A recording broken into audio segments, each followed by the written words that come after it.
when he was open. I mean, and once they kind of hit some of those threes in overtime, we was playing uphill. We couldn't make a shot. We missed some open threes, some chippers at the basket, some layups, and the whole overtime they had the momentum, and that's what happened.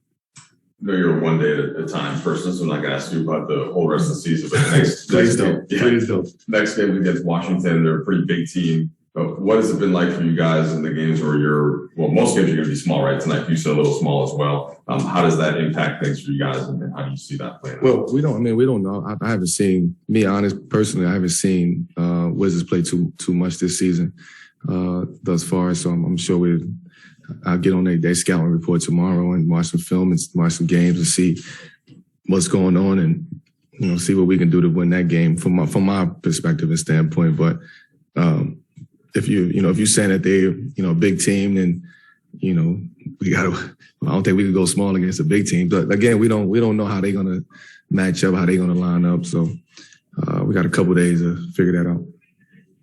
No, you walked me through the final look you had at the end of the fourth quarter. How you saw the play develop, what you thought of the shot you got?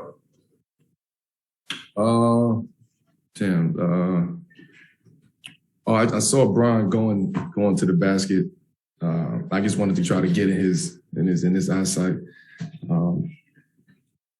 I thought he had a layup, but after watching the replay on the bench, he was off balance. He was off balance a little bit. I thought Kenyon Martin Jr. did a great job of, staying down on the closeout, making me, get to the one dribble off of that pass. Just kind of taking me out of rhythm on that shot. Melo, before the game, I told you that you guys had, I think, 105 million to shoot it, pretty well tonight offensively. LeBron has triple double, Russ plays like that. It would feel like that's like you'd think you guys would win and be in a position like that. But is this group surprised, or are you surprised of like how small the margins are for you guys to get a win? It's right there, man. It's a play here, a play there. It's right there for us to kind of get over this hump. And in a game like tonight, playing against a team like the Rockets, you got to execute. You got to make plays down the stretch, because they're gonna play the same way. They're gonna play fast. They're gonna shoot the ball quick. They're gonna get up and down the court. So you got to execute against those guys, especially down the stretch. And they young. They was just out there playing, and their confidence was sky high in that overtime. And as you can see, the momentum made them make shots. I'm sorry to talk about that. I don't mean this disrespectfully, but that's a team that's 30 plus games. Yeah, for sure. I don't take it on as no disrespect. Yeah, and, are you surprised that you guys are in that tight of a game on a night where you guys seemingly played as well as you did? Yeah, I mean, when we shot 46 from 2, 38, almost 40% from 3. It is surprising, that we was in the game that close and that tight. But again, that says a lot about the Rockets. They don't stop. They don't quit. They keep playing. They keep coming at you. They play fast. They play quick. They shoot quick. And that's what they did, and especially in that overtime. Melo, how do you think a game like this, especially how the difference between the energy and confidence in overtime, and then look back at this last stretch, the close games you guys have lost, what does that say about this team's resilience or lack thereof?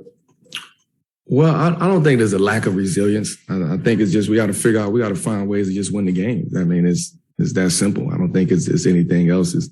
We got to figure out how to win down the stretch, how to win these close games, and not worrying about how we not going to lose as opposed to we're going to win the game. In some games, and sometimes where you see that in us, and we come through and we win the game, but we've been losing close games, and it's just a matter of one play here, one rebound there, one pass here, one loose ball there. So we figured out.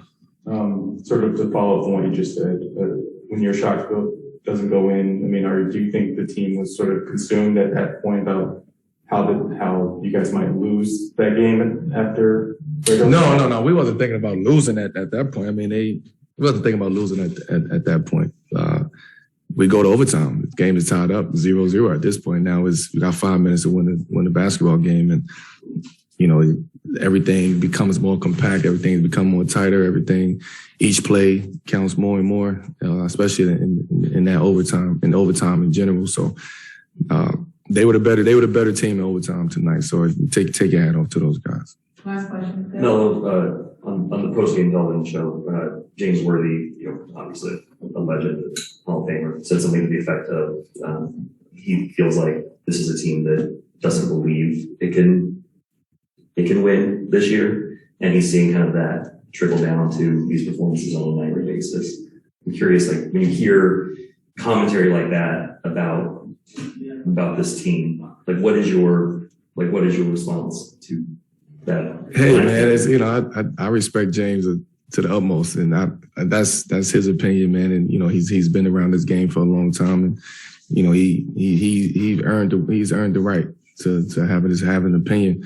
I don't say I totally disagree with him, but I don't think we come in saying we're losing or we're trying to figure out how not to lose and things like that. I just think when you're losing games, close games, the way that we are, the way that we do sometimes, it affects you. When you think about it, sometimes it carries over, and sometimes it don't. So the best thing to do is not let it carry over to the next game and figure out a way to win close games and will ourselves a way to win a close game.